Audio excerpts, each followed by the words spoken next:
സ്വർണമോ, പണമോ ഏതെങ്കിലും ജ്വല്ലറികളിലോ, ബിസിനസ്സുകളിലോ ഇൻവെസ്റ്റ് ചെയ്തിട്ടുണ്ടെങ്കിൽ നിങ്ങൾ അപകടത്തിലാണ്. ഇന്ത്യയിൽ ഡെപ്പോസിറ്റ് സ്വീകരിക്കുന്നതിന് ഒരുപാട് റെസ്ട്രിക്ഷൻസ് ഉണ്ട്. എപ്പോഴെങ്കിലും നിങ്ങൾ ചിന്തിച്ചിട്ടുണ്ടോ നിങ്ങളുടെ ഡെപ്പോസിറ്റുകളെല്ലാം ലീഗലാണെന്നും സേഫ് ആണെന്നൊക്കെ? അൽ മുക്താദിർ ഗ്രൂപ്പിന്റെ ഇഷ്യൂ വന്ന സമയത്ത് അവിടെ ഇൻവെസ്റ്റ് ചെയ്ത ചിലർ എൻ്റെ അടുത്ത് ലീഗൽ ഒപ്പീനിയൻ അറിയുന്നതിന് വേണ്ടി വന്നിട്ടുണ്ടായിരുന്നു. അപ്പൊ അങ്ങനെ ഞങ്ങൾ കുറെ അന്വേഷണം നടത്തി. അപ്പോൾ മനസ്സിലാക്കിയ ഒരു കാര്യമാണ്, പല സ്ഥാപനങ്ങളും ലീഗലി അല്ല ഡെപ്പോസിറ്റുകൾ സ്വീകരിക്കുന്നത്. അങ്ങനെ സ്വീകരിക്കുന്ന എമൗണ്ട് 100% റിസ്കിലാണുള്ളത്. 100% സേഫ് ആണെന്നും ഉയർന്ന റിട്ടേൺ കിട്ടുമെന്നൊക്കെ കരുതി നമ്മൾ ഡെപ്പോസിറ്റ് ചെയ്യുന്ന എമൗണ്ട് മുഴുവനും നഷ്ടപ്പെട്ടേക്കാം. കേരളത്തിൽ ഒരുപാട് ആളുകൾ ഇതുപോലെ പല സ്ഥാപനങ്ങളിൽ ഡെപ്പോസിറ്റ് ചെയ്തതായിട്ട് നമുക്ക് മനസ്സിലാക്കാൻ കഴിയും. ഇത് കാരണം നിങ്ങളുടെ ഡെപ്പോസിറ്റുകളുടെ ലീഗാലിറ്റി ചെക്ക് ചെയ്യാൻ, എത്രത്തോളം റിസ്ക് ആണ് നിങ്ങൾ എടുത്തിരിക്കുന്നതെന്ന് മനസ്സിലാക്കാൻ ഒരു വീഡിയോ ചെയ്യാൻ ഞങ്ങൾ തീരുമാനിച്ചു.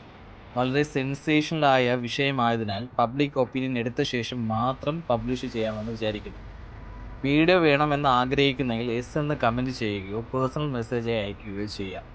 നിങ്ങളുടെ അറിവിലുള്ള ഡെപ്പോസിറ്റ് ചെയ്തിട്ടുള്ളവർക്ക് കൂടി ഈ വീഡിയോ ഷെയർ ചെയ്യുക.